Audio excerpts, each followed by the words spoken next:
حضور نے فرمایا اللہ اس شخص کے چہرے کو تر و تازہ رکھے جس نے میرے سے کوئی حدیث سنی، پھر جیسے سنی اس کو ویسے آگے پہنچا دیا۔ اور آقا کریم نے فرمایا بعض اوقات سنانے والا اس پر اتنا پہنچ کے عمل نہیں کرتا جتنا پھر سننے والا اس کے اوپر عامل ہو جاتا ہے۔ تو جب حضور نے دعا دی ہے کہ اللہ اس شخص کے چہرے کو تر و تازہ رکھے جس نے میری حدیث کو، میرے فرمان کو سنا اور ایسے ہی آگے پہنچا دیا، تو پھر موت کی سختیاں بھی اس کے چہرے کی تر و تازگی ختم نہیں کر سکتی، پھر قبر کے لمحے بھی اس کے چہرے کی تر و تازگی کو ختم نہیں کر سکتے۔ حشر کے دن لوگوں کے چہرے مرجھائے ہوں گے، جس کو رسول اللہ کی دعا ہے اس کا چہرہ اس دن بھی تر و تازہ ہو۔ تو حضور علیہ الصلوۃ والسلام کے فرامین کو سننا، دیکھیے جو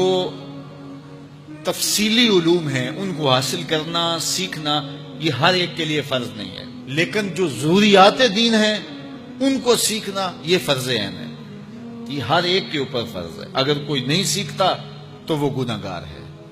اور اس میں نماز کے مسائل ہیں، روزے کے مسائل ہیں، حج کے مسائل ہیں، زکوٰۃ کے مسائل ہیں، اگر کاروبار کرتا ہے تو بیع و شراء کے مسائل ہیں، اور کفر اسلام کی ضروری باتیں ہیں کہ کفر کیا ہے، اسلام کیا ہے۔ تو یہ ساری ضروری چیزیں جو ہیں ایمانیات سے جو تعلق رکھتی ہیں، ان کا سیکھنا جو ہے ضروری علوم کا، یہ ہر ایک کے اوپر فرض ہے۔ تو اس لیے آپ لوگ اپنا وقت کچھ نکال کر کے جو ہے وہ اس کے لیے صرف کریں، اور ضروریات دین سیکھنے کے لیے کچھ فرصت کے لمحے نکالیں۔ لوگ کتنے طویل ڈپلومے کرتے ہیں، کاروبار سیکھتے ہیں، کن علوم میں مہارت ہے جو ہمارے لیے بالکل غیر ضروری ہے۔ کسی نوجوان کے پاس بیٹھ جاؤ نا تو وہ تمہیں بتائے گا کہ کس کرکٹر نے کس میچ میں کتنے سکور کیے تھے، لوگوں کی یہاں تک معلومات ہیں، اور وہ 15 سال پرانا میچ ہے، اس کے اندر کس نے کتنے آؤٹ کیے تھے، کتنی وکٹیں لی تھیں، کتنے جو ہے وہ اس نے سکور کیے تھے، اور اس کی پوری زندگی کے سکور کتنے ہیں، کیسی کیلکولیشن ہے، اور کس قدر لوگوں کا پکا حساب ہے۔ یہ وہ چیز ہے جس کا نہ دنیا میں فائدہ نہ آخرت میں فائدہ، لیکن دلچسپی ہے نا، جس چیز سے دلچسپی ہو تو وہ چیز خود بخود ازبر ہوتی چلی جاتی ہے۔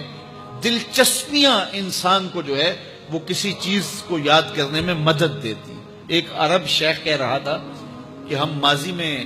پڑھتے تھے کہ ہمارے اسلاف، ہمارے بزرگ ایک رات میں پورا قرآن ختم کر لیتے تھے، تو وہ کہتا میں سوچتا تھا کہ ساری رات قرآن بندہ پڑھتا رہے تو کس طرح ممکن ہے؟ تو کہتا ہے میں اپنے بچوں کو دیکھتا ہوں کہ وہ جو ہے وہ موبائل کے ساتھ لگے رہتے ہیں، اور فجر کی اذان ہو جاتی ہے تو وہ تب چونکتے اچھا رات گزر گئی۔ تو میں کہتا ہوں نوجوان کی دلچسپیاں کچھ اور ہیں، اور وہ بھی اس شغف کی وجہ سے ایسا کھبا کہ رات گزر گئی اور اس کو پتہ ہی نہ چلا۔ تو جن کو قرآن کا نشہ ہو گیا تھا ان کی ساری راتیں قرآن میں گزر جاتی تھی، اور ان کو پتہ ہی نہیں ہوتا تھا کہ رات بھی گزر گئی ہے، اور اذان ہوتی تو پھر پتہ چلتا کہ اچھا رات گزر گئی ہے۔ تو یہ شوق اگر پیدا ہو، شوق تو دیکھیے یہ گیموں کا پیدا ہو جائے، کھیلوں کا پیدا ہو جائے، تو وہ انسان کو کیا کچھ سکھا دیتا ہے، اور جس کے سینے میں کتاب اللہ کا شوق پیدا ہو جائے تو پھر کیوں نہ اس کے سینے کے اندر جو ہے وہ طلب کتاب اللہ کی تلاوت کی پیدا ہوگی۔ تو اپنے سینوں میں علم حاصل کرنے کا شوق پیدا کرو، علم سیکھو، اپنی نسلوں کو سکھاؤ، اپنی اولادوں کو دین سکھاؤ، اپنی اولادوں کو نماز کا خوگر اور عادی بناؤ، ان کو کھینچ کھینچ کے نماز کی طرف لے جاؤ، یہ عادی بن جائے نماز کے، تاکہ بعد از انتقال دعاؤں کے سلسلے جاری رہیں۔